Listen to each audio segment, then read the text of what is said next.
Okay, this is our Ruyer reading group. We are continuing our reading of Cybernetics and the Origin of Information. This time I remembered the title. We're still on chapter 1. We're picking up at page 24 of the translation. So far, he's been sort of giving like a very quick overview of the like mode of functioning of certain types of what he's calling information machines, primarily I guess computers.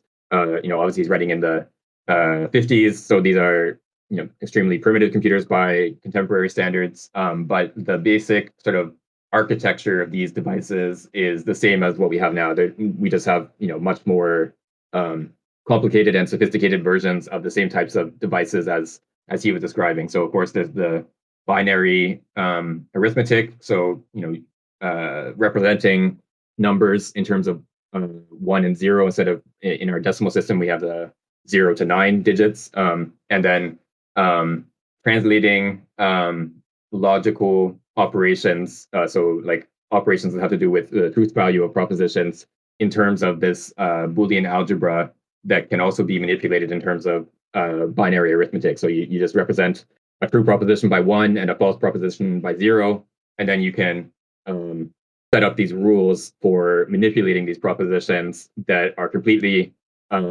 independent of the actual content of those propositions or the semantics of those propositions. So any true proposition can just be represented by a 1, no matter how trivial or significant or what domain that proposition is talking about, etc. They're all just reduced to this truth value representation of a 1 or a 0, and then you can use these representations of the truth values to sort of build up to calculate the truth value of a complex proposition, so one that contains other simpler propositions as constituents. You can calculate the truth value of the complex proposition based on the structure of that proposition and the truth values of the constituent propositions. So like the simplest ones would be like using the and connective. So if you have A and B for some propositions A and B, and the truth values of A and of B, then you can calculate what is the truth value of the complex proposition A and B.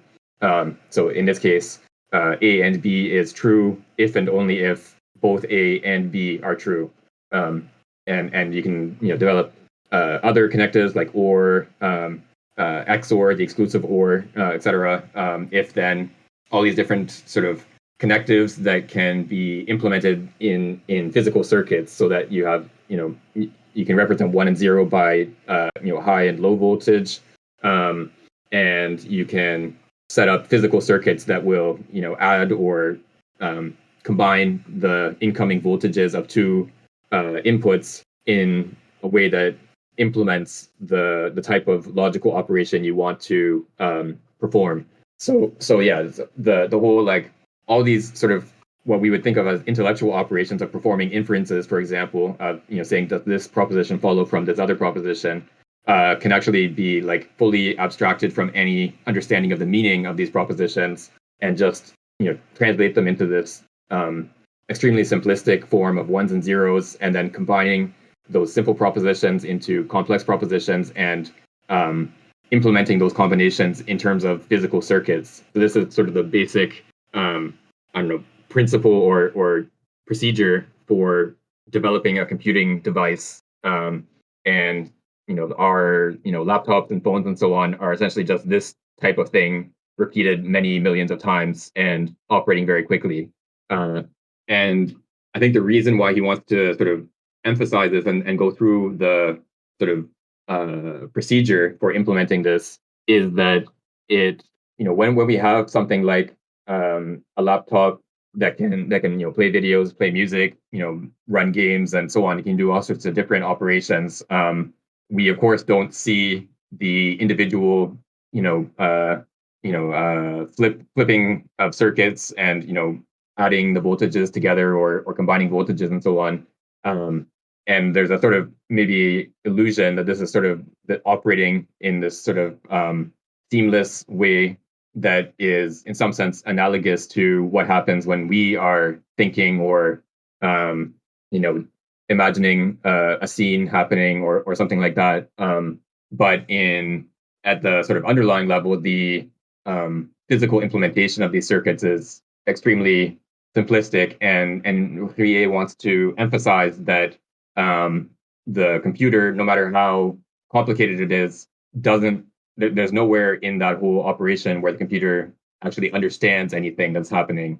It's all just the flow of electrical current across different circuits that is arranged in such a way that it produces a result that we as humans looking at the screen, for example, can view as a movie or can hear as a song or whatever. But there's nowhere in the computer that like sort of understands the song, that grasps the song.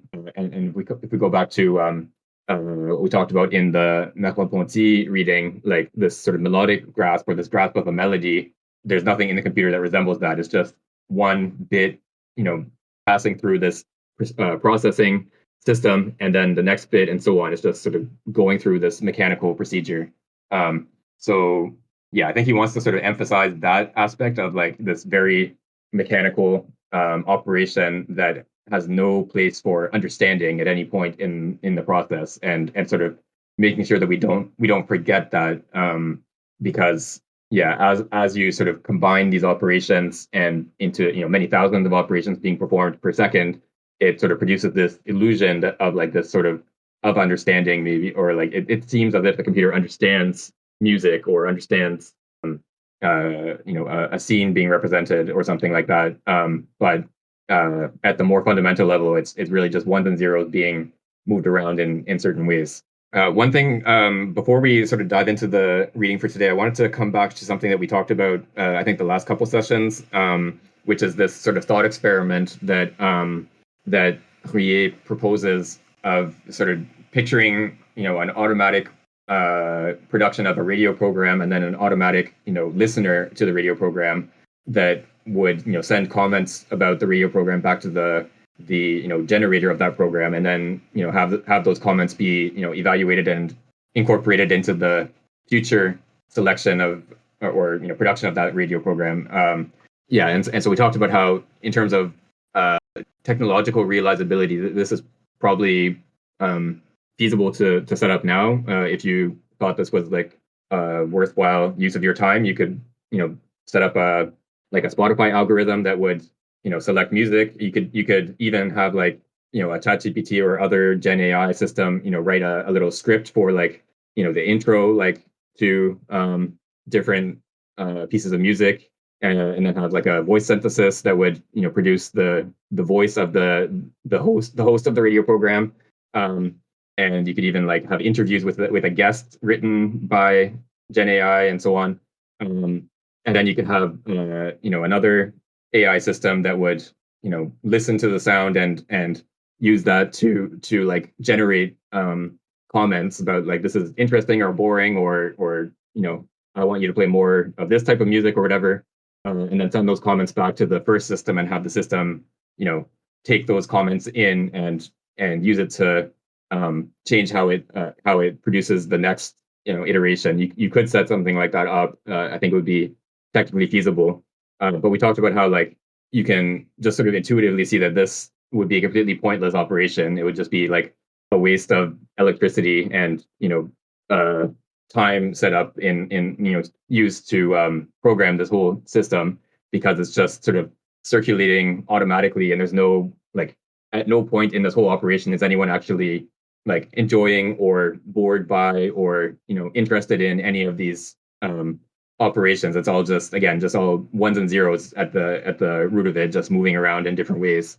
And I was thinking about this sort of thought experiment, and it seems like part of why we like grasp immediately that this is a completely pointless operation has to do with the sort of specialization of these systems. That like you have one system that only generates radio shows, and then another system that only listens to radio shows and sends comments. And this is part of why the whole procedure seems pointless, I think. But if you think of like, maybe the first system doesn't just generate radio shows, but it also generates say recipes or restaurant reviews or book reviews or like whatever it does, or yeah, it writes a novel. can tell you how to cook dinner. It does like a wide variety of things. And then the other one can read a novel and say this is good or bad. I don't know, maybe you can give it a sensor that you can like, shove food into it, and then it will like analyze it and say this is a good meal or a bad meal or whatever. Um, uh, yeah, so if you imagine that these systems are not just specialized in this pointless circulation of producing a radio show and then evaluating it, but have like a much wider variety of ways of taking in information about the world and producing some sort of output.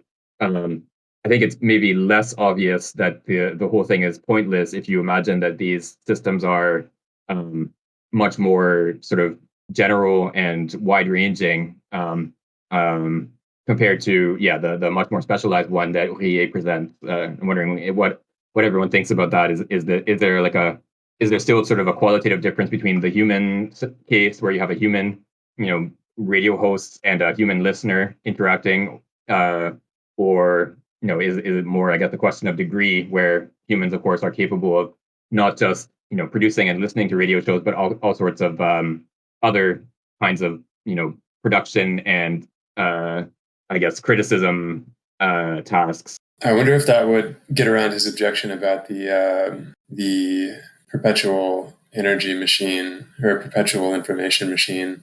What is it? Perpetual motion machine of the third kind, I think is what he calls it. Like, even if there were these more generalized mechanical productions and responses, if ultimately, it was just, if they were just sort of synthesizing massive amounts of like training set data, but not genuinely inventing or producing new information in the sense in which Ruyer has been talking about, then it seems like it would run into the same problem and would just kind of like inevitably degrade, even if they were doing multiple kind of operating in multiple domains. Yeah, it's an interesting point. So for people listening, so this perpetual motion objection that Ruyer raised in the introduction has to do with how all of these information operations, like these Boolean algebra operations on logical propositions, for example, they can only ever transmit at most the content of information that they receive, and then of course in practice, in any actually physically implemented sort of information operation, whether it's a digital computer or some sort of analog transmission, there's always a certain amount of noise. So the information content that you receive is always less by some degree than the information transmitted.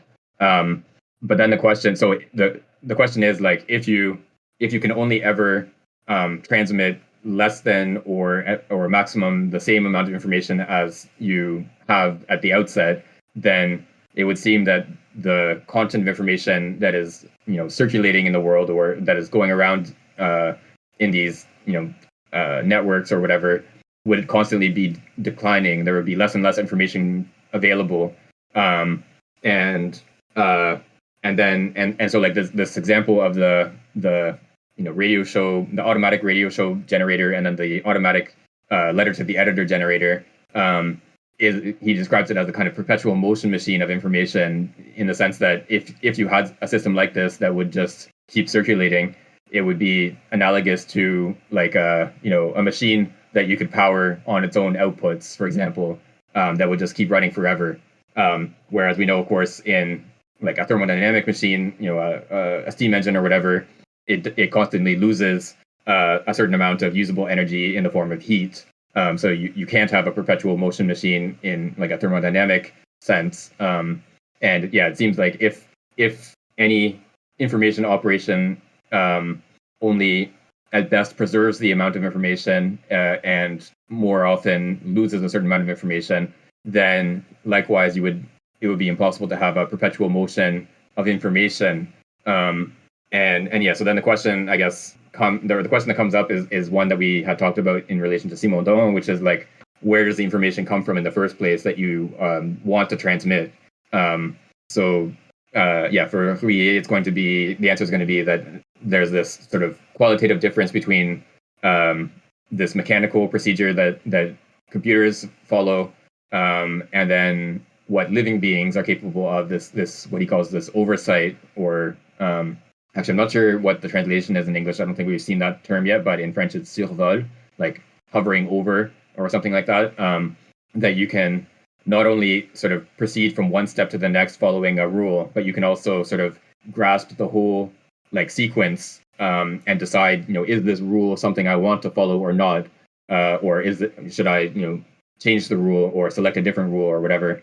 So yeah, for Ruyer, he's going to insist that there's this qualitative difference. One thing that maybe it's sort of an objection to that is that we have the sense, of course, that these machines are like specialized, that they're only capable of performing a certain restricted set of tasks. And then you can even if you imagine that there's more generalized than just producing a radio show and just listening to the radio show and giving comments.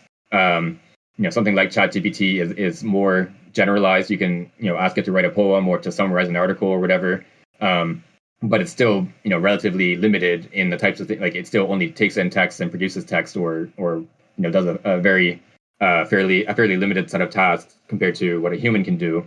And we think of human cognitive capabilities as open-ended in the sense that there's no sort of intrinsic limit that says you can only, like a human can only take in text and output text, but we know that's not true. But of course, the sort of, I guess, paradox behind that is that if there were some sort of domain that humans were incapable of, operating in terms of cognitive operations, then by definition, we wouldn't be able to know that there was such a domain, right? Whatever limits there are to human cognitive abilities, we would never be able to cognize those domains, just by definition. So it could be, it doesn't seem to be a way we can, demonstrate that humans actually are open-ended in that sense. It could still be the case that humans are, have much more flexibility and are capable of acting in many more cognitive domains than ChatGPT is, but still a finite number, or a finite sort of sphere of operations. And that it's really just a sort of quantitative difference that, ChatGPT or these similar systems has like a much more restricted domain compared to humans, but it's still just a question of degree. And yeah, so I don't know if Ruyer has a good answer to that question of like, or that objection, I guess, that's saying that humans are really just sort of a more flexible, more sophisticated, type of information machine compared to the, extremely simplistic information machines that our computers implement. I wonder if like, as you mentioned, it seems like Ruyer would say that there's a qualitative difference in, when there is something like survol. My understanding is that Ruyer thinks that even like relatively simple natural processes, like my understanding is that he's kind of a panpsychist, and that survol exists, well, at the very least for very simple forms of life. I think for me that would be maybe the key distinction between like even if there was a very complex machine that could kind of participate in every single imaginable human cultural activity, if it didn't have like a grasp of the whole of the melody or meaning or a sense of what it's doing, then it would seem to me that it's just like a factory that's running, but kind of nobody's there. And then on the other hand, even if the process that it carried out was very simple, if it somehow had a grasp of the meaning of the process, I think that would be a different situation. So yeah, my understanding would be less about like the number of domains in which it can operate than kind of the quality of its operation in those domains. Yeah, so I think Ruyer doesn't really get into it, I think, in this book, but some of his other books, he has the term psychobiology, that he thinks that like embryology, for example, or developmental biology is characterized by the same kind of survol or grasp of this rule as such, or this principle as such, as in human goal directed action. So that there's something quasi-teleological, even if it's not. So obviously, the acorn doesn't sort of have a picture of a tree, of an oak tree, sort of in its head. It doesn't even have a head, of course. It's not like sort of thinking, oh, I'm going to become an oak tree. But there's something analogous to a human goal-directed action in the way that an acorn becomes an oak tree, or the way that an egg becomes a chicken or whatever. Um, yeah, and I mean that's a whole like other domain of questions about teleology in biology, for example, that are is also quite complicated and still debated among philosophers of biology today. But I think, yeah, coming back to the like specifics of this case, like what you were describing about the if you imagine, yeah, some android robot that sort of was indistinguishable in behavior from a living human being, that you could talk to it, it could read a novel and say whether it enjoyed it or not, and listen to music, etc. All the different things that we expect humans to be able to do. Um, if you suppose that there is such a thing, I guess the question is whether we want to suppose that there is like sort of this, whether it's possible. I mean, this is in philosophy of mind, the whole like zombie question. Like, is it conceivable that there could be? Yeah, exactly. Is it conceivable that this being could be indistinguishable in terms of its behavior from a human, but still not be, but still have this sort of qualitative difference from a human in the sense that it really is just operating in this mechanical way and doesn't have this survol or this grasp, this melodic grasp that humans have. Um, yeah, I don't know if there's like a good argument one way or the other for this, like to be able to say that yes, this is something that makes sense, or no, it doesn't. But yeah, I think it's an interesting question to sort of like try to yeah, I guess see what the consequences are of assuming that there is or is not this possibility of like a yeah, this zombie, as it's talked about in philosophy of mind, that like I mean I think the yes or no question whether this exists or not, or is conceivable or not, is not that interesting, but like the more interesting question is what consequences follow from assuming that it is or is not conceivable, in terms of yeah, whether this like melodic grasp is qualitatively distinct from this, I guess, mechanical operation that computers perform. And I think maybe that this is also, I mean, sorry, we haven't really gotten into the text at all yet, but I think this is also maybe a more interesting way of approaching the question than like, I think in most sort of analytic philosophy of mind, like, I mean, I have a lot of sort of skepticism towards the concept of consciousness, and a lot of it has in like analytic philosophy of mind has to do with like the notion of qualia, like is there something it is like to experience something, the experience of red or whatever. That yeah, what is it like to be a bat? Yes, thanks, Pat. You can enlighten us on that subject later on. Um, but yeah, it I think this sort of focus on like qualia seems pretty seems like a false problem to me. But I think raising it or framing the problem in terms of this like melodic grasp and whether it is distinct in nature from like a mechanical operation seems like a better sort of framing of the problem than yeah, this like, is there like a little light on inside the head of this being that it resembles a human in its outward behavior. Okay, so that was a bit of a digression, or yeah, sort of more discussion of some of the ideas than like looking at the text itself. But we can yeah dive into the text where we were. So again, that's page 24 at the heading "Inducing Machines." If someone could read the first page or so from there. I can read. Inducing machines. Inducing machines are still largely at the early stage of planning.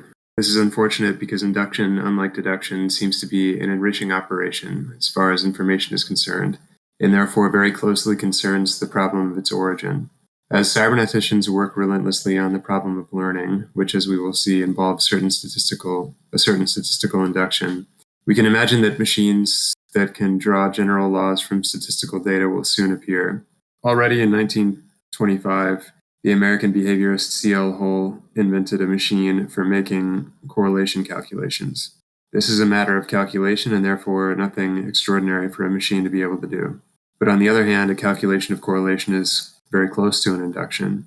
Do tall men also have a wide arm span? To answer this question, you need to take a tape measure and measure the height and arm span of a large number of subjects. By comparing the scores of the subjects and applying the well-known formulas, we find that the correlation is positive 0.82. The machine can do the calculation when given the results, which is comparable to the extraction of a general law from particular data, while also accompanying the law with a quantitative degree of probability. Provided it is given sufficient data, the same kind of machine could theoretically answer the question, quote, do animals without bile live longer than others, unquote, or, quote, are blonde men with blue eyes more enterprising than others, unquote, or are short and fat men more prone to cyclothemia, unquote. Another operation very similar to induction is interpolation or extrapolation, and several logicians have reduced induction to interpolation. A machine can easily interpolate and extrapolate. Interpolation between two numbers in a table is one of the common operations of electronic calculation machines. The simplest possible example of an interpolation quote-unquote machine is provided by an ordinary ruler, with the help of which a straight line is drawn or extended from two given points. Other examples that are almost as simple are a compass, a reduction compass, a curvograph, and a drafting pencil. A machine using these simple instruments may be able to extend a series of numbers obeying a rule, or to fill a gap in the series. And there are two series of numbers, one which is increasing by 2, and one which is decreasing by like n-1, I think. It can automatically indicate the rule of the series. It can also correct a quote-unquote false number in a series of numbers. A quote-unquote false number in the series of 4, 11, 13, 19, 20, 19, 16, or 0, 0, 5, 9, 12, 14, 15, 14 is not obvious. But a machine that could translate them into graphs and could detect anomalies in the curves by pressure on a membrane could easily detect it. However, all these operations are considered to be intelligent operations requiring a certain amount of inventive effort, as they're classical tests of intellectual level. Machines are capable of a host of, quote, eductions of relation, unquote, from given correlates, or, quote, eductions of correlates, unquote, according to a given relation, to use Spearman's vocabulary. These constitute actions that Spearman considers to be typical of intelligence and as, quote-unquote, noegenetic, that is, as involving the creation of knowledge. Spearman gives as an example of an, quote, education of correlates, unquote, the task of finishing a figure according to a model of different proportions, figure 1.1. It is possible to conceive of an amplifying machine that would not only reproduce the A-B part of a diagram shown below by enlarging it, but which, conversely, when the path A prime B prime is imposed on it, would recognize the degree of amplification by a kind of automatic learning and would continue the curve according to this degree until C prime is reached. By combining the optician's devices to measure the number of diopters of a spectacle lens with a lens cutting device, we would have an quote-unquote intelligent machine, at least if we take Spearman's definition literally. An interpolating machine could have aided Kepler and even in principle could have replaced him in the task of deriving the laws governing planetary trajectories from Tycho Brahe's observations. Today, in fact, radars with automatic computers detect the trajectory of large caliber mortar shells and determine their point of origin by extrapolation. Maybe I'll just read the next short paragraphs because I think they kind of finish this thought. Completing or restoring information is an operation very similar to, almost indistinguishable from, the creation of information or invention. Any invention, even the most seemingly spontaneous, can be considered as a recovery of information. When psychologists have tried to discover the origin of invention, they have in fact used tests to restore incomplete or confused information. sentences or words to be completed, series of drawings to be put in order, and so forth. In science or technology as well, invention is almost always a completion or restoration of information. Cyberneticians may have some hope of inventing machines. Moreover, it is not improbable that the inventor's brain often works like an interpolating machine. That is, through harmonious completion, the rounding of data, and the dynamic search for simplicity, symmetry, and equilibrium. On this point, as on many others, cybernetics can have recourse to that more subtle behaviorism that is Gestalt theory. We know that for this theory, intelligent invention represents neither a transcendent action nor a process of pure trial and error without direction, but a spontaneous reorganization of the perceptual field, isomorphic to the cortical dynamic field. This reorganization is carried out according to the principle of least action or of least tension. Yeah, so I guess the basic idea here seems to be that there are interpolating and induction machines, and that if we understand interpolation to be completing or restoring information, which seems to be something that machines can do, then I guess the question is whether that constitutes invention. And then he seems to be saying in this last paragraph that since this completion happens by this kind of dynamic search for equilibrium, maybe Gestalt theory can be used to provide a kind of theoretical justification for this mechanical, mechanistic understanding of invention. If it's just the discovery of a good form in the perceptual field and isomorphically in the brain.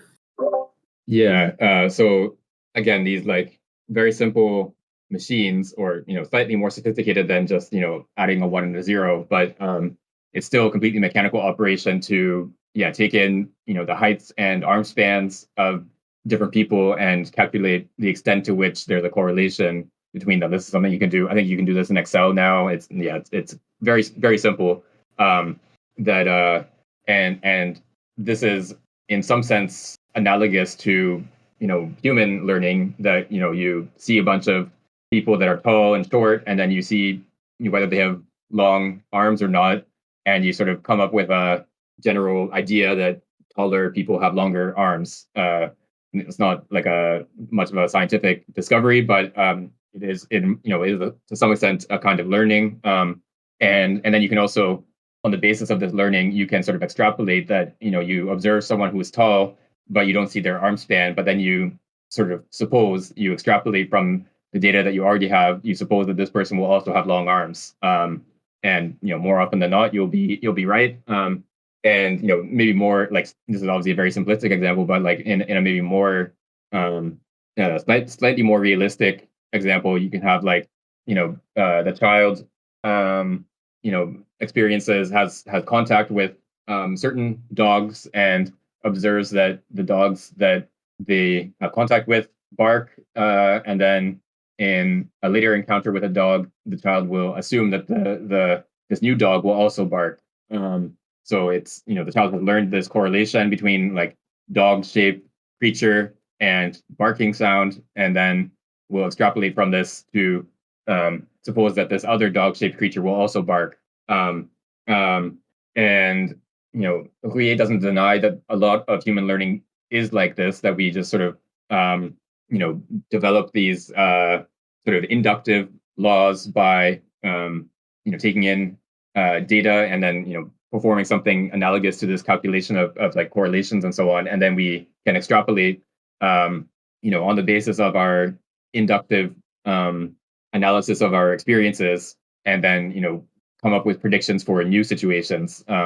So yeah, he's not denying that this does happen, that human learning is like this in certain domains or in certain respects, but he wants to, I guess, make us like skeptical that this is like the only thing that is involved in human learning, and especially when we learn something that when we learn something new, in the sense that like of invention, that when Kepler, for example, is doing astronomy, he's not just sort of extracting a pattern from data in the way that a machine learning system today would be able to do. He's also producing this new conception, this new, I guess, model of the solar system.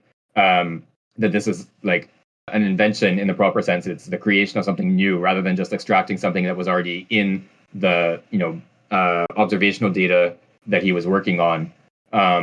Yeah. So again, it's like, I guess it's just partly is just an insistence that there's this qualitative difference between like extracting a pattern from data that in principle is already in that data on the one hand, and then inventing something new that allows you to grasp the data in a different way on the other hand.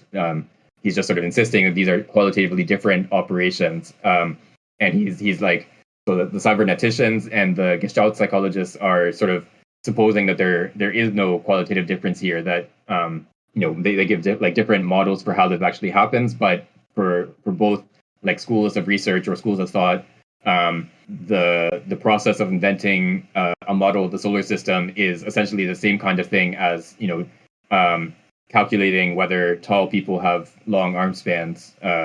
It's the same kind of process, even if one is more complicated than the other. Okay, we can go on to the next bit. 61, are you able to read today? Do you have mic and everything set up? Okay, yeah, that's fine. No worries. Yeah, I can read the next bit. It is very interesting to realize that if taken to the logical conclusion of their fundamental hypotheses, cybernetics combined with Gestalt theory again leads to perpetual motion of the third kind. We know that in macroscopic physics, the principle of least action has the closest relation to the principle of evolution toward maximum entropy. To bring invention, creation, or the restoration of information back to the principle of least action is in fact to bring information back to what, according to cybernetics itself, is precisely its opposite, entropy.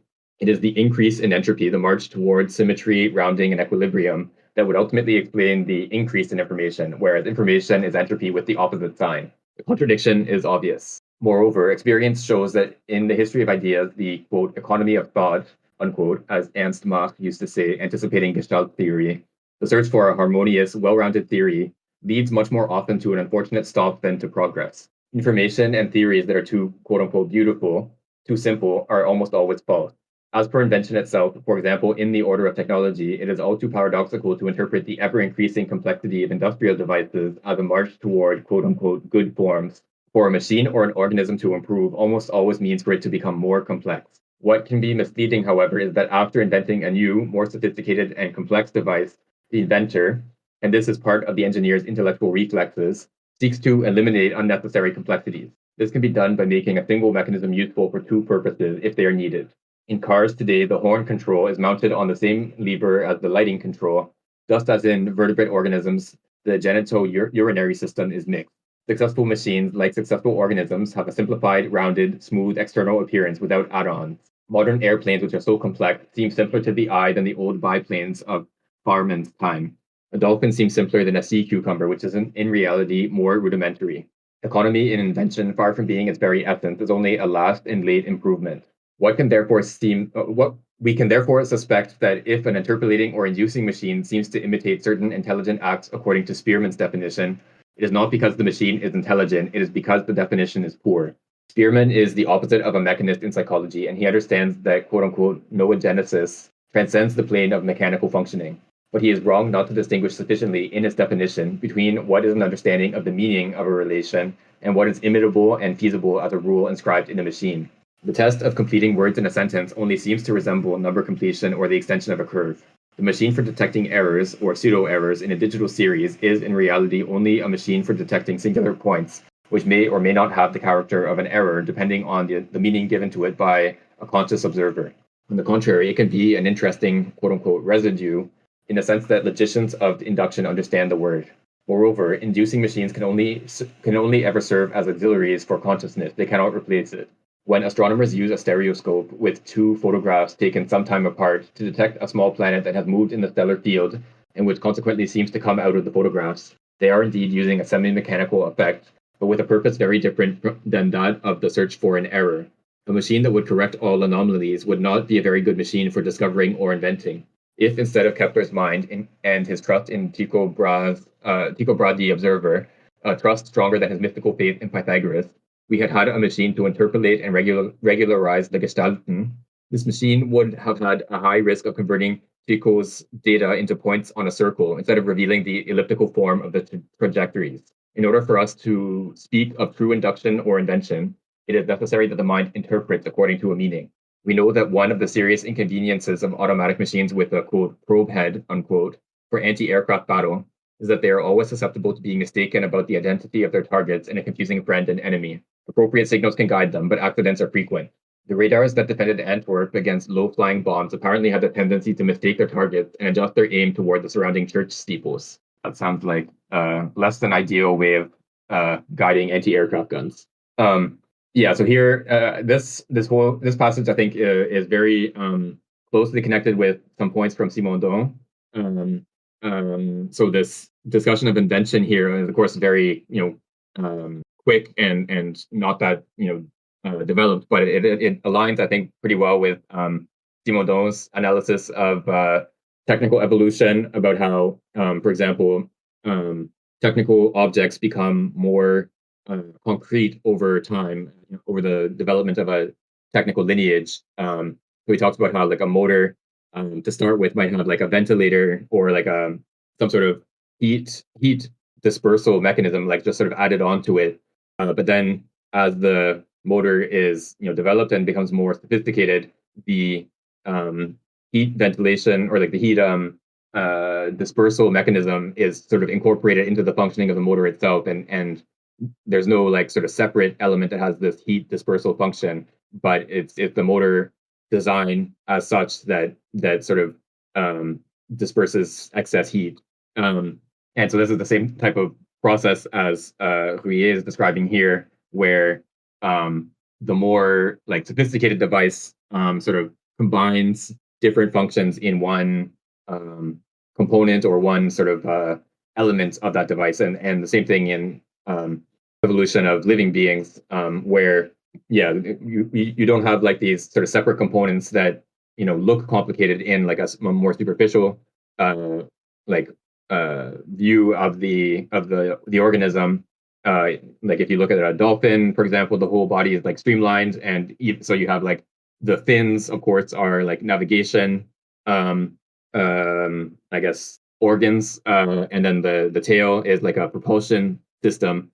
But these are all like sort of combined together. They all like form a unified body shape. There's no like propulsion system sort of added on to the back, like in the way that you would like take a speedboat. You just like attach the motor to the hull of the boat, and it's like completely separate from the hull itself. Whereas of course the dolphin is not like that at all. So in one sense, the dolphin seems simpler than the speedboat, because it's just this sort of single. You can draw like a line. Children can draw the shape of a dolphin much more easily than the shape of a speedboat with its motor and everything.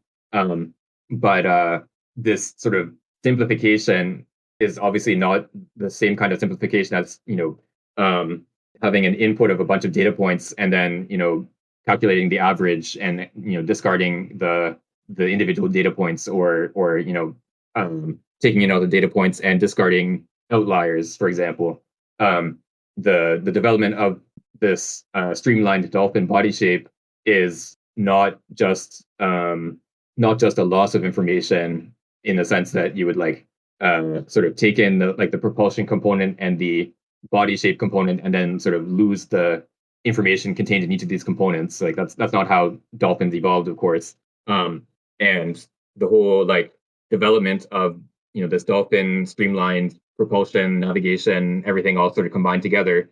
In one sense, we can think of this as an invention. Of course, not like an individual dolphin inventing, but like the dolphin lineage has invented this, combined streamlined body plus propulsion plus navigation all together. This seems like a creation of information as opposed to like a loss of information. So yeah, he's just sort of insisting on the fact that these inventions, to try to explain invention in terms of loss of information, seems pretty paradoxical. And to connect this also with something else that not that we read together here, but in I forget the name of the text, but there's one text where he's talking about he gives a what seems like a very strange definition of empiricism, where he describes empiricism as supposing that the concept is in the object, um, like sort of before we start thinking about it. But I think you can sort of understand it in terms of this kind of induction machine, um, in the sense that it supposes that Kepler's laws of the motion of the planets were already there in this set of data points that Bra had gathered, that all that Kepler's act of developing his laws of um, of the motion of the planets was essentially just extracting what was already in the data from sort of the superfluous noise. And it this sort of empiricism in general just take or like this sort of radically inductive understanding of science or of knowledge creation takes it that when we understand something, we are essentially just extracting something that is already there in the object that we're trying to understand from all these other sort of superfluous elements of the object that we discard. And so yeah, it's the same kind of depiction of this inductive process as what Ruyer is describing here, that learning about an object consists essentially of forgetting everything except what is important. To put it in like a very sort of simple terms, that like you encounter a bunch of individual dogs and you forget everything that's specific about those dogs to extract like the dog concept from that is in each of these dogs, but is hidden by like the different color and size, etc. And that's what learning in general consists in. And if you sort of if you try to like apply this picture to the history of science, for example, this is like not at all how science actually proceeds in real life. Of course, Kepler studied the data that had been assembled by Bra, but he didn't like just sort of take it all in and then like calculate some correlation coefficient or whatever. He was like doing a creative process of coming up with different models, and he actually tried many models before he arrived at the elliptical orbit model. So he's like doing this creative process of producing a model, and so to describe that as like just a process of discarding information is like a complete misconception of what Kepler was doing. Yeah, I guess this seems. I know you mentioned this earlier, but it seems like he would have gotten along with Simondon if they had talked about this stuff, because in Simondon, the really any kind of individuation involves genuine creation that resolves some pre-existing tension of some kind that can't be. It's not just the averaging of the components that give rise to the new individual. It's like binocular vision includes everything in both of the retinal images that it subsumes without reduction. Like it doesn't just select the the area of vision that would be common to both retinal images. I wonder. I need to go back and reread some Simondon. I wonder. I know that Simondon is critical of Gestaltism in some places. I'm thinking, for instance, of when he's talking about perception and like the perception of an animal, which has nothing to do with the discovery of a kind of geometric good form, but it is still, a kind of resolution of tension, which could be understood as like the discovery of a form, just in a less restrictive way, I guess, than the Gestaltists want to understand pregnant forms and perception. Yeah, and like the example that Ruyer gives of the astronomical procedure, where to maybe explain a little bit more what he's describing here. So like there are these devices called stereoscopes, where you essentially show a slightly different image to each eye. It's like a sort of binocular type device that you look into with both eyes, and the difference between the images in each eye sort of reproduces the difference in the retinal image in regular binocular vision.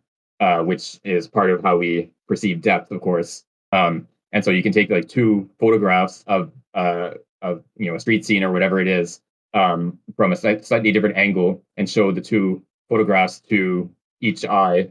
And then it sort of produces an effect of seeing the street scene with depth as opposed to like as a flat image.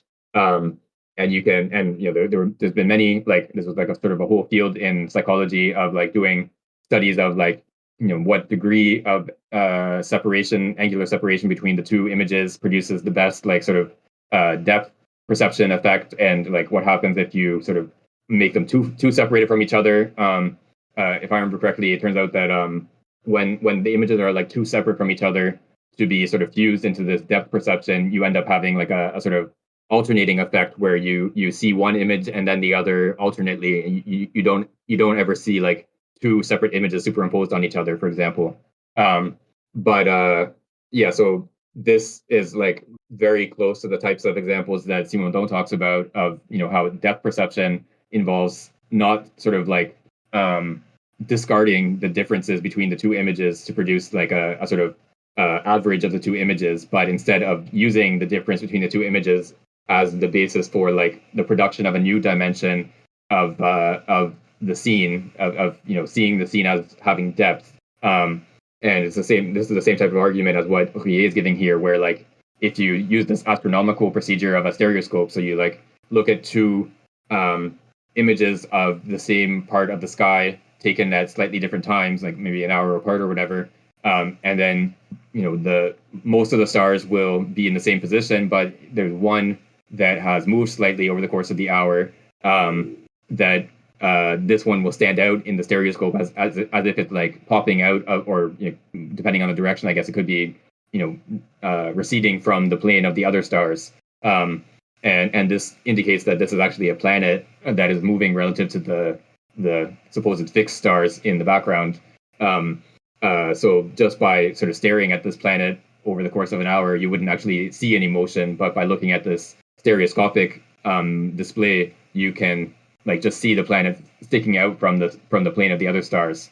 And of course, if you used like one of these sort of inductive machines to just sort of eliminate outliers, then, or like to produce an average between the two images, you would just like eliminate this planet movement because it's an outlier, and you would lose that the fact that this is something interesting and that you want to study more.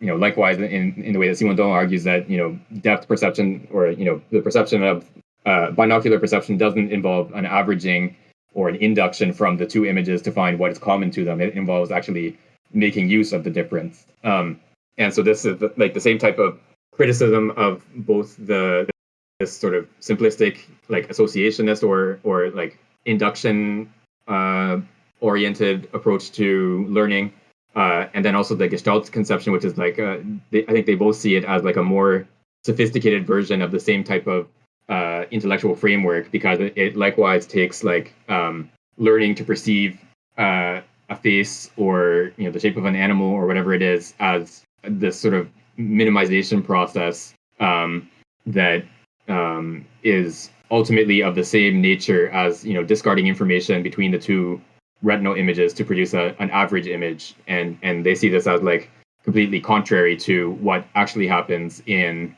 depth perception. Just a note in passing here. There's one bit that we just read where sorry, let me just find the page again. The first paragraph on page 25, he quotes Spearman as talking about the education of correlates. The actual term that Spearman uses is eduction. So this is what his sort of like invented word for this I guess extrapolation from the data that is taken in, so that like the way that Kepler, for example, produces his laws of elliptical planetary motion by like analyzing the data, the observational data of the positions of the planets. It should be eduction of correlates, not education. But it doesn't make a big difference here. Okay, 61. Are you ready to read now? From self-regulating machines. Yeah, can you all hear? Yes. Yes, you can reach the next heading up to feedback and self-regulation. Thanks. Okay. Self-regulating machines. In self-regulating machines, the information doesn't simply pass from the input to the output of the machine with one-way transformations as in calculating machines. It is used in a recurrent circuit that goes from the output back to the input in feedback to control the very operation of the machine. Let us first consider the intermediate case of a so-called subservient mechanism. For example, the rudder control wheel of a large ship does not act directly on the rudder. Its movement triggers the operation of servo motors that rotate the rudder until it reaches the desired position. The servo motors then stop automatically. The information given by the helmsman is used by the machine, which is responsible for operating according to the information. The same is true for the control of an elevator. If I press the 5th floor button, I give a certain information to the device, which knows how to use it. Now suppose that the helmsman of the boat is replaced by a gyroscopic heading indicator. The helmsman, or the captain, will only give information in the form of a general ideal. He will not have to read the deviation relative to the fixed heading at each moment. The gyroscope will give all the intermediate and technical information needed to reach the destination. If the boat deviates from its course, it is the gyroscope, or more precisely, a device for reading the difference between the fixed heading and the actual direction of the boat, that will be informed, and that will then inform the servo motors. The self-regulating machine will apparently not only operate, it will also perform actions that are finalized in the etymological sense of the word. Everything will happen as if an ideal end controlled and corrected its operation by self-regulation until it reaches that end. We see that automata of this type do not imitate pure thought, that is, the purely combinatorial aspects of thought. Rather, they imitate what we could call interested consciousness, governed by an instinct or a value, which seeks a reduction of tension between its current state and its ideal state. From this point of view, they do not go at all in the direction of the fantasy of being rational in the pure sense. They imitate instinct or tendency, not reasoning. Through its instincts, an animal is sensitive to certain objects or situations, sugar, light, heat, humidity. It seeks them or avoids them. A man has instincts, and moreover he is sensitive to certain values that give him affective interest and that largely guide his actions, while leaving the choice of means, which depends on intermediate information, to his control. It often happens that the various instincts or interests do not match. The animal or man is then obliged to choose or adopt an average behavior that harmonizes the various interests. Instincts and interests are not pure thrusts a tergo. They compel the organism to go in a certain general direction, but the intermediate behavior is flexible and can be adapted to circumstances and obstacles. Moreover, the animal or man is capable not only of improvising intermediate behaviors according to his purpose, but of learning better ways to reach that purpose and of transferring the value of sign or of means from one intermediate object to another. Self-regulation, self-awareness, and the perception of interesting objects or situations, the balance and harmonization of interests, and even learning and transfer. All of these things, according to the cyberneticians, are common to both automatic machines and organisms. Right. So this is like sort of the getting more to the specific idea of cybernetics, which is sort of focused on this feedback concept, or the way that a machine can be made to sort of regulate its own functioning. And of course, when Norbert Wiener presents this concept, and when a lot of the early cyberneticians present this concept, they take it that these self-regulating machines are finalistic in some sense, that they are that the functioning of these types of machines helps us to understand the goal-directedness of animal and human behavior. So, like, sort of the classic example is the thermostat, where like you set it to a certain temperature, and then if it detects that the temperature is below a certain value, whatever value you set it to, then it will turn on the furnace, and the furnace, increases the temperature in the room until it reaches that value that you set it to, and then it turns off. So this very simple device has this sort of feedback process where the operation of the machine, turning on the furnace, produces a kind of change in the system the room furnace thermostat system that brings about a change in the functioning of the machine, namely turning off the thermostat turning off the furnace once the room reaches the temperature.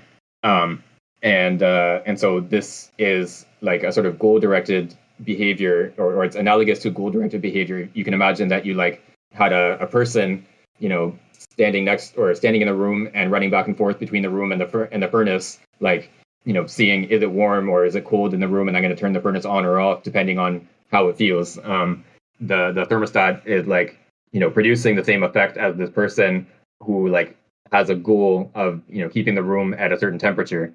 And then likewise, you have like animals, for example, that again, you can use temperature as an example. You have like a lizard that lives in a desert environment that will like overnight it gets cold, and its body temperature will cool down, and then when the sun comes up in the morning, it will like find itself move itself to sit on a rock or something to absorb heat from the sun and the stone that heats up under the sunlight. And then its body temperature increases till it gets to the right temperature that it can move around and hunt or whatever it does. But then as the temperature continues to rise over the course of the day, it will find shade to keep itself from overheating. So this lizard is goal directed towards the goal of maintaining its body temperature in a certain range, not too hot, not too cold. And this is for a cybernetician, you can just explain this in terms of like a slightly more complicated feedback mechanism than the thermostat example, because here you're not just turning on a furnace when the temperature gets too low, but you're like operating to keep the temperature within a certain range. You have different mechanisms for increasing or decreasing the temperature based on where the body temperature is situated in relation to the desired range. And yeah, of course, he is going to deny that this sort of feedback process is sufficient to explain goal-directed behavior in animals or human beings. Again, because this is like a purely mechanical process that the machine, the thermostat doesn't care what temperature you put it at. It doesn't know what the point of having a room at 22 degrees is compared to 100 degrees. Depending on how wide the range of the thermostat is, like whatever temperature you set it to, it will just set the furnace to turn on to keep the temperature in that at that level.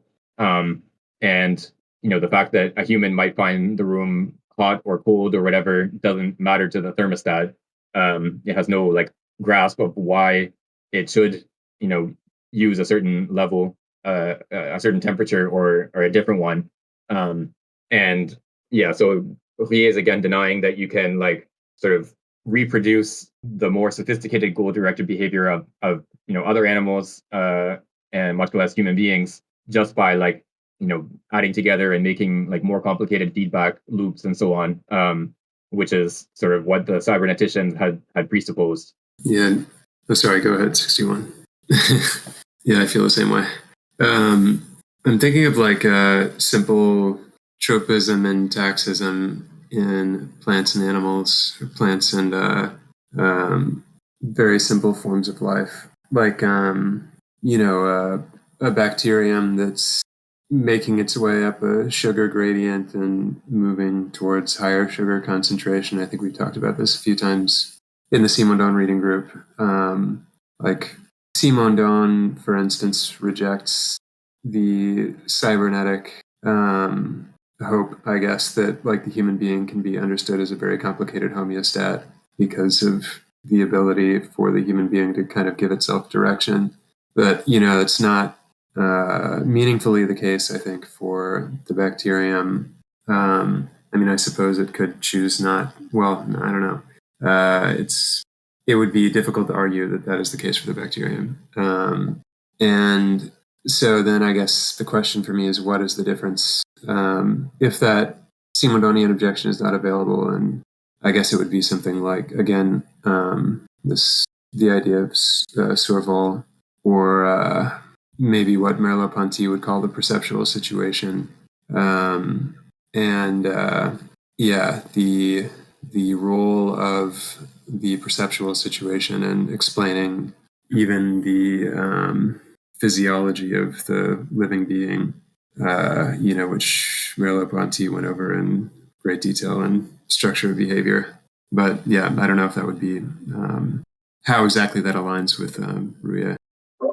Yeah, the bacterium example is an interesting one because there's been like over the last, I don't know, 10 or 20 years, like a lot more research into the behavior of bacteria and other single-celled organisms that turns out to be a lot more sophisticated than had been previously thought.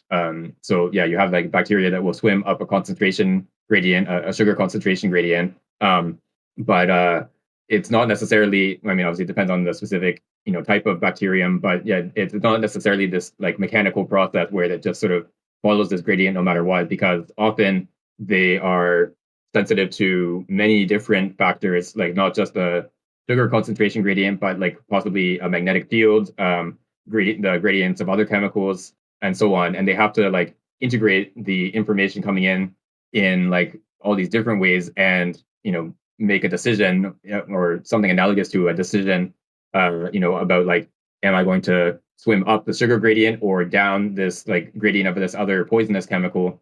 Those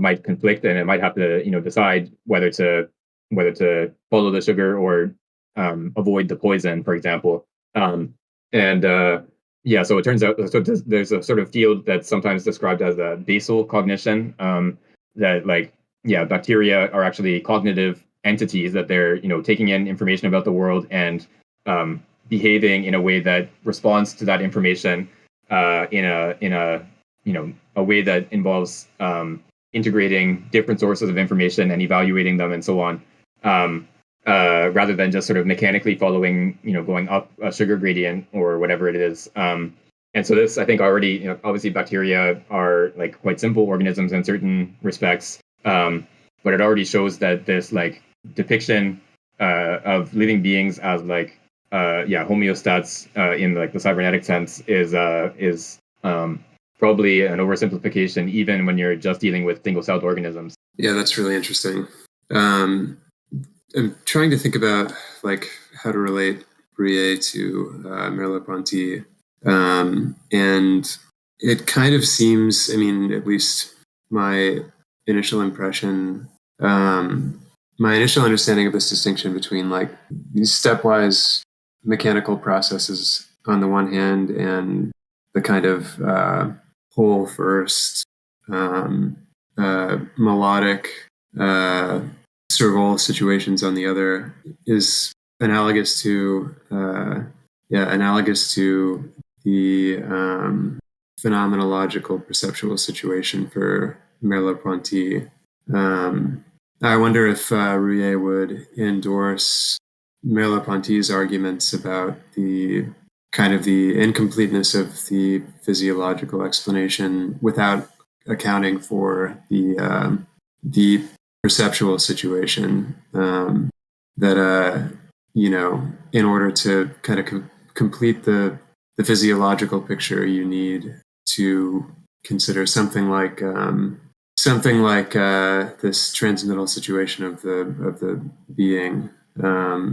Yeah, I don't know, kind of rambling a bit, but something that I'm going to, I guess, try to keep in mind as we keep reading, to get a sense for how they might align or where they might diverge. Yeah, I think it's interesting because Merleau-Ponty, as we saw, makes this distinction between like the vital level and the psychological or mental level. That these are sort of qualitatively distinct levels of understanding. Whereas it's not clear to me that Ruyer also makes the same distinction, or it seems to me that he's like more willing to take these two types of sort of melodic, or these two types of Serval as being largely the same. Yeah, exactly. So he's sort of three levels where like you have this like very basic level of these simple organisms that will just have this sort of very straightforward response of like how the frog will try to grasp the insect, even when it hits exactly, these poor frogs or toads or whatever it was, that you have a piece of glass, and you have a frog in like an aquarium or something, and you put the insect or the worm outside the aquarium on the other side of the glass, and the frog will do its like tongue flicking thing to try to grasp this prey over and over again, even though it keeps hitting the glass. It never sort of learns, okay, I need to like get around this glass before I can actually reach my prey. So it's like this is sort of like the reflex concept that was used in early 20th century physiology. Is like sort of most applicable to this type of behavior. And then, of course, you have like a bit more sophisticated behavior in other organisms, and probably frogs and other circumstances as well, where it's like working towards, say, reaching a prey animal. But if you sort of put a barrier, or reaching a goal of some kind, if you put some sort of barrier between the animal and the prey, it will figure out a way to get around the barrier and go towards the prey after this detour. Or so you had like these maze navigation tasks, for example. Or yeah, the other example that Merleau-Ponty gave was these chickens that learn not to respond to a particular shade of gray as being the one that labels the good food source, but rather to select the lighter or the darker of two shades of gray, no matter which concrete shade is actually presented to them. So like you can have one pair of shades of gray, A and B, and then and say A is lighter and B is darker, and then you can have another pair, B and C, where C is even darker than B. But then if you present B and C, what was the dark shade is now the light shade, and the chicken will choose B, even though before that was the dark shade that it wouldn't choose. And so it's learning not just this concrete shade of gray labels the good food source, but rather it learns the lighter shade of when presented with two shades of gray. The lighter one is the one that labels the good food source. So it's learning like to recognize the difference of shades as opposed to just like this mechanical response to being presented with a single shade. And then, of course, in the case of humans, we learn not just these structures of lighter and darker and above and below and so on, but we also can operate in like symbolic terms where we have these representations of either objects or relations between objects or like structures and so on. We can grasp these symbols and make use of them in like a much more flexible way that someone can, for example, write a word on the page. And this is actually an example that Lacan gives somewhere where he's like criticizing behaviorism, where he says like you could train a rat to like blink whenever you play the word blink on a loudspeaker, for example. But if you add